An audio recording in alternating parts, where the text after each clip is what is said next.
I have had so much trouble developing the data pack for today's episode, because at first I was planning to make a custom beekeeper villager. However, I wasn't able to make the bee nest or beehive work as a job site block.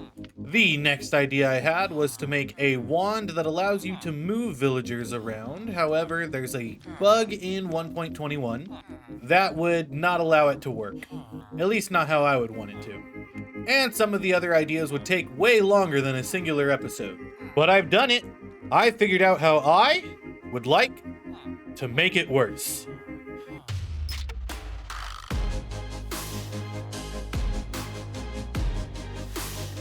Hello everybody, it's me, CurtisDoesADig, the love of your life, the man, the myth, the legend, the great Bambino.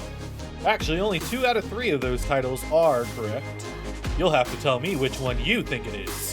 Oh, I am very excited about today because we are about to solve the issue of me being lit on fire and burned in the sunlight. And it involves these guys right here and their beautiful children. So let's hop into the tutorial. So just like last time, we're going to go to miso.github.io. Link will be in the description below. And I'm realizing now that I never properly explained what it is we're going to be doing today. Today we're going to be working with loot tables and adding custom items to a loot table. So let's go ahead and click on the loot table generator, and we're going to be met with 3 different panels here. On the left-hand side is our interface. This is how we're going to set up our loot table. On the top right, this is what the loot table will look like as if it were being opened up in a chest. And the bottom right shows the JSON file for the loot table for us to copy. Loot tables can be used for when we are killing an entity and we need to define what items will drop. For example, a zombie might drop rotten flesh, a potato, a carrot, iron, versus an armor stand will literally just drop an armor stand. Fun fact, every single block in the game actually has its own loot table because when it's broken, it needs to determine what items get dropped.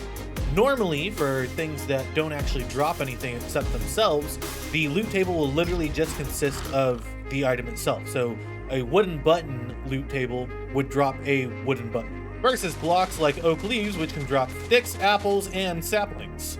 And finally, loot tables are used for the chests that you find around in different structures. Every different loot table type for a structure would generate different loot, which is why, like in ancient cities, you have a specific type of loot, and in a village, you have a specific type of loot. And you'll also notice that in each of these different structures, there's actually a bunch of different loot tables. So in the village, you might have the blacksmith chest or the leather worker chest. Or in an ancient city, you'll have the chest that's in the refrigeration room. I don't know what it's actually called, but the one with all the ice and snow in it. But you also have the chests that are scattered around the rest of the ancient city. And each of those would have its own loot table to determine what actually gets generated in each of these chests. So with that being said, let's go ahead and get started with our loot table. We're going to go ahead and change the type from unset to entity. We're going to keep the current pool. We're going to keep the rolls as a constant of 1 and our bonus rolls to a constant of 0. This just determines how many rolls this loot table is going to generate items for. For example, if we were to take a look at this abandoned mineshaft loot table, right now the rolls constant is set to 1, and as we refresh we can see, okay, we got some decent loot here and there, but if I were to up this to, let's say, 15, look at the loot that we get now.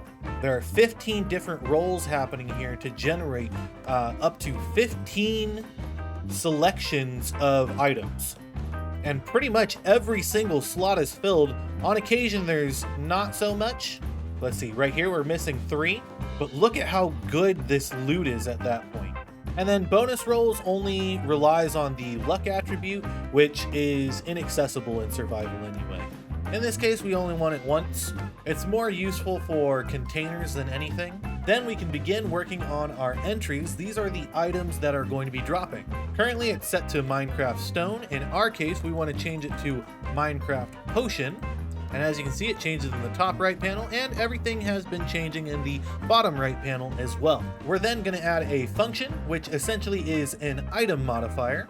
We're going to change the count from constant to uniform plus, and for the minimum, we're going to set it to 1, maximum set to 2, and we're going to change the add condition to false. What this determines for us is how many items are actually going to generate from this loot table. In the top right section of the top right panel, there is a generate a new seed, and we can see how this will be generating in a chest. So we can see that we are getting a minimum of 1, maximum of 2. If sometimes we didn't want it generating, we can change the 1 to a 0 on the minimum, and then sometimes it just won't generate at all. Sometimes it'll generate 1, and sometimes it'll generate 2. In our case, we want the minimum to be 1. Underneath where it says conditions, there's a little plus icon. We're going to click that as well, and we're going to change the function from set count to enchanted count increase. Then we're going to go ahead and change the enchantment to Minecraft :looting. Set the count to uniform plus, minimum of 1, maximum of 2. And what this is going to do is when we use a looting enchanted weapon, whatever it may be, I know in vanilla it's only on swords, but if you were to make a custom enchantment that allowed looting on an axe or on a bow or something, then this would also be applied. And it's going to increase how many items actually get dropped based off of the looting enchantment. After that, I'm going to scroll down so you can see it a little bit better. We're going to click that plus icon again, and this time we're going to choose Set Components. We're going to click on this little arrow here, and we're going to choose Minecraft :item_name, and then we're going to click Add. For this, I'm going to use a set of curly brackets, and inside those curly brackets, a set of quotes with the word text in them. Outside of those quotes, we're going to do a colon, and then another set of quotes. We're going to put in villager juice. We're now going to click on that arrow for components again, and this time we're going to choose food and click add. We're going to go ahead and set the nutrition to 6, the saturation to 14.4. Can always eat will be set to true. Eat seconds will be set to 1.6. The food component allows you to set the nutrition for how many hunger haunches it will refill by eating it, or in our case, drinking it. Saturation determines how much saturation points get restored. Can always eat will determine if we can always eat it, even if we're full or not, such as like chorus fruit, we can always eat it, but golden carrots, we cannot. Eat seconds is how many seconds it takes for us to eat it, in which case we're using the default value of 1.6, and we're also using the nutrition and saturation of a golden carrot. We'll go ahead and add another component, and this one is going to be potion_contents with plus, and for this potion, let's go ahead and set it to mundane, and we're going to go ahead and give it a bright red color, and under custom effects, let's go ahead and click that plus button, and we're going to go ahead and add in fire resistance. The amplifier will be 0, making it a level 1 fire resistance potion. We're going to set the ticks to 600, which is 30 seconds. Set ambient to true, show particles to false, show icon to false. And the very last component we're going to add is max stack size. Click that plus icon, and we're going to set it to 16. All right, and the very last thing we're going to add is under this conditions option, and we're going to do killed by player, and all that's going to do is make it so that this entity needs to be killed by a player for these items to drop. With that being said, let's go ahead and select inside of our JSON file, hit Control or Command A, Control or Command C to copy it. Then in our datapack folder, in the Minecraft namespace, we're going to create a new folder, and we're going to call that loot_table. Inside that, we're going to create a new folder, and we are going to call it entities. And inside that, new file, villager.json. And we're just going to go ahead and paste in the entire entry that we just copied over from misode.github.io. And back in our game, we're going to go ahead and do /reload.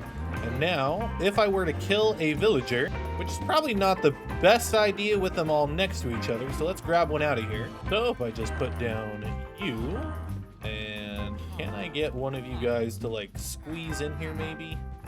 Like, is that a possibility? Oh, okay, I got 2 of you. 2 of you will work. Let's go, buddies. Come on, I know you can do it. You're so close. You're so close, come on. There we go. And we just get them away from everybody else, like all the way out here, to the middle of nowhere, and I were to off them. Oh, yep, there we go. We got ourselves some villager juice. Oh, do you want some villager juice, buddy? I should have made you drop some villager juice too. Now, does it work? It is the middle of the day. We can see that, yes, I will light on fire. Let's go and drink some villager juice. And I am free. I have 30 seconds of fire resistance, which is perfect. This is exactly what I wanted. And villager juice is exactly what vampires drink, right? So now I've got myself a farm, a fire resistance farm, or sunlight resistance technically, and it just relies on those two. And their potatoes, I suppose. An added bonus is that we also get glass bottles. I didn't even think about that. I'll definitely need a specific spot to do the killing. Otherwise, if I have a trade hall, they're just going to keep getting mad at me and the trades will raise up, which is not ideal. But one step at a time, as they say. Alrighty, folks, it has been a few hours, and as you can see, we have a few villagers in here. Some of them are babies, some of them are adults, and I actually added a second composter for an extra farmer. This one actually trades emeralds for bread, so I've been using that instead of the potatoes to actually breed up these villagers because they were going super slowly with the potato farm. The potato farm makes it so that it's infinite. I don't have to throw anything in there. Eventually it will reach the quota necessary to make a baby, but man, oh man, is it slow. So I've been trading for some bread, throwing it in there and letting them breed, and so far we have quite a bit of villagers in here. I also dug out this portion. Originally it was going to be for the trade hall, but I needed food because I was running out of potatoes and I needed the potatoes for these guys. So I started fishing in here. And I got myself a stack of cooked cod and a little bit of cooked salmon as well. But if this farm keeps on producing some villagers, we won't really have to worry about that now, will we?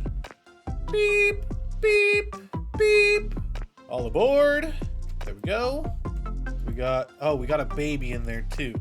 Yikes, I don't know if this works on babies. We're gonna find out. Maybe we'll find out in a little bit, actually. Oh, man. That was a jump scare. Why did that arrow go through? A few of my arrows went through that creeper, and I don't know why. All right, let's get this villager up here, away from all the prying eyes. All right, 1, 2, 3. We got ourselves some more, and you are going to be our test subject today. 1, 2, 3. And babies don't drop anything. Good to know. So next time I need to wait for them to grow up. Now with that, I do want to see, was that far enough away that this is not going to be a problem? It looks like their trades are still the same, so they're not mad at me. So they obviously know nothing about what just transpired. It's okay, guys. I just sent them to a farm upstate. But we've got ourselves some more villager juice. And I am going to drink some right now because I want to go on a little adventure. Not for too long, because obviously we only have 1:30 seconds, but I want to see if there are any pumpkins around. Because if there are, we could definitely utilize those for... Is my armor still going down? Why is my armor still going down? That's a bug. We're gonna have to fix that. We'll take that off for now. We do have fire resistance. Oh, we have 1 second of fire resistance. There we go. Alright, so we're looking for pumpkins because I want to make a pumpkin farm and trade with the farmer. That's the idea at the very least. So let's see if we can find some. Unfortunately, 30 seconds is not a very long time. But it's enough for us to actually get up here and take a look at our surroundings. I'm not seeing any orange anywhere, and that's a little bit of a problem. Alright, back into our hidey hole we go. I wasted all those villagers on some villager juice, and I didn't even make it that far out. 30 seconds is not a long time. Alright, let's figure out why the helmet didn't protect us. Or technically, why the helmet still took damage. I didn't specify if the player has fire resistance. I believe all that's going to take is NBT equals exclamation point, and in a set of curly brackets, we have active underscore effects, colon, a set of square brackets. Inside those square brackets, a set of curly brackets, And then inside those curly brackets, ID, colon, and then in quotes, Minecraft, colon, fire underscore resistance. And let's go ahead and add that in.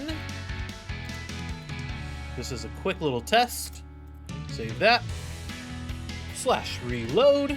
And now we're going to go ahead and give it a test to make sure that that data pack change actually worked. We're going to do /loot give CurtisDoesADig kill at end type equals Minecraft colon villager limit equals 1. And yep, we got some villager juice. Let's go ahead and give that a quick drink. And this is just for testing. We have durability of 20. And we head out. There we go. We're perfect. The helmet no longer takes durability damage when we have fire resistance. All right, let's get rid of these because those are our cheaty potions. We didn't actually earn those, so we're going to hold off on that. And I think I'm actually going to AFK this farm overnight, hopefully get ourselves some more villagers, and then get ourselves a bunch of villager juice and search for a pumpkin. At least one. One is all we need.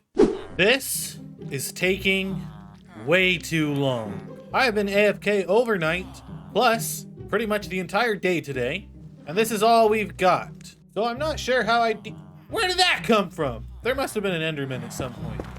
But goodness gracious, this is ridiculous. So, when the sun sets, we will set off on our adventure, with or without the villager juice. For now, the only thing I can think of would be to take them out as they are, and just hope for the best. Let's go, buddies.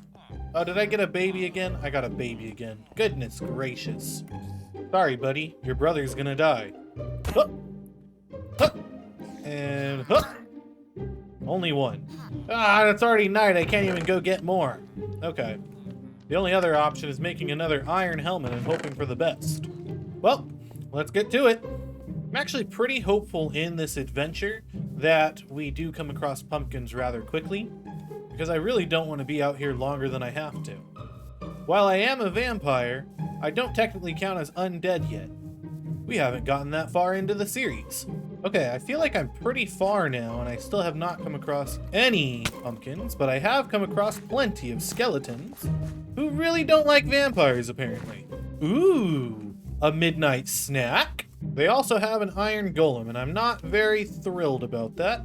However, I don't mind taking out an iron golem. Tag, you're it. Give him the 1, the 2, the 3, the 4, the 5, the 6, the 7, the 8.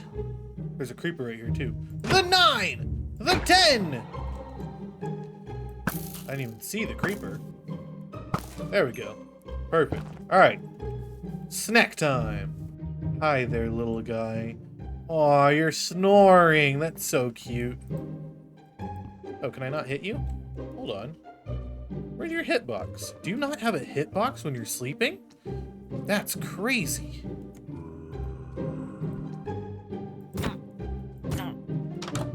Oh, no. Ran off. There we go. Gotta get me some villager juice. Any snacks in here? Yup. Hi there. Ah, another snack. Hi there, buddy. Oh, I hear the iron golem. Where is he? Think I can run out of here? I have a helmet on. Go, go, go, go, go! Book it! Book it! Oh, he's not chasing me. Thank goodness. Okay. But no pumpkins, unfortunately. Okay, my armor is now taking damage. Oh, man. The things we go through, chat. Why am I calling you guys chat? The things I go through, YouTube audience. I think I'm going to save the villager juice as a last resort. We're going to try really hard to stay under stuff while we look, okay? Target acquired. And yes, I did use free cam to look at it. If you don't like it, don't watch the video. This is my series, not yours. Ah! Okay, I'm on fire now. Time to light on fire, apparently. Alright. Helmet on. Fish eaten. Let's go. Oh, we could totally make that. We're so good, chat. Why do I keep calling you guys chat? We're so good, YouTube audience. Whew. Okay, we made it. And we didn't lose too much durability, luckily. but now we actually have to acquire the pumpkin. So let's do that real quick. And perfect. Now we can get out of here. Back home we go. I actually wonder if it would be useful for us to use the Wand of Dimensions to get home. We wouldn't have to worry about the sunlight anymore. However, we would have to worry if we're falling from a great height or if we're about to fall into lava. Both realistic expectations. We know we have to go south. Let's do this. Ooh, I'm suffocating. Okay. South we go. Now, something to keep in mind, I genuinely have no idea how I'm supposed to get home. In fact, oh, okay. Nope. That's dangerous too. I'd like to get up. We're on Y level 13.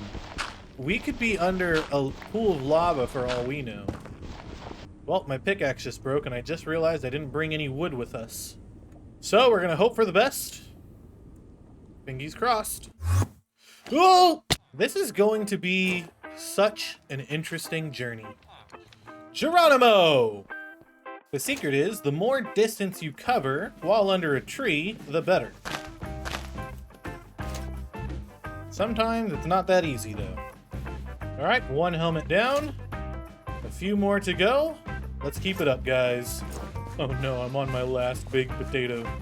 This is awful. Alright, last baked potato has been eaten, and it didn't even fill us up all the way. Ah, perfect. It's nighttime, or about to be nighttime, so we should be relatively safe.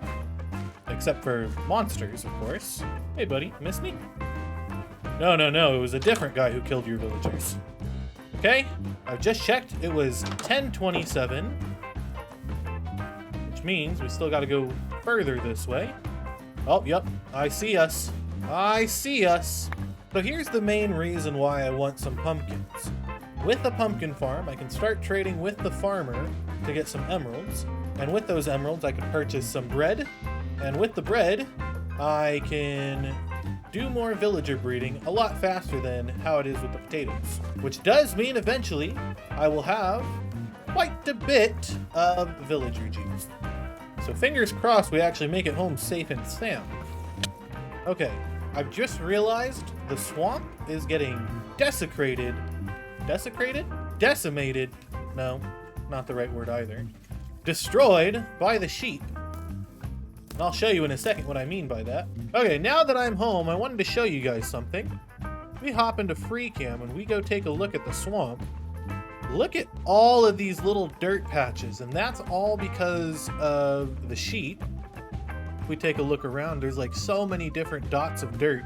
I just find that fascinating that the sheep are doing this. And it's happening in other places too, not just in the swamp, but it's very noticeable in the swamp. There's even some over here. But anyway, that's going to do it for today's episode. I hope you guys enjoyed the tutorial and the shenanigans that ensued. We're gonna kill this guy eventually because he's bore witness to the murder of his brother. And next episode, I think we're gonna work on setting up that pumpkin farm, just because I really could use some more emeralds for more bread, to breed the villagers, and hopefully get more villager juice. But like I said, thank you guys so much for watching. Genuinely appreciate it. Remember, if you're not subscribed, please consider subscribing and hitting that notification bell to get notified when I upload a video. If you're not following already, please consider following me on Twitter, Twitch, Instagram, Blue Sky, and supporting me on Patreon, all at CurtisDoesADig. Thank you guys so much for watching. I hope to see you guys in the next episode. Have a good one.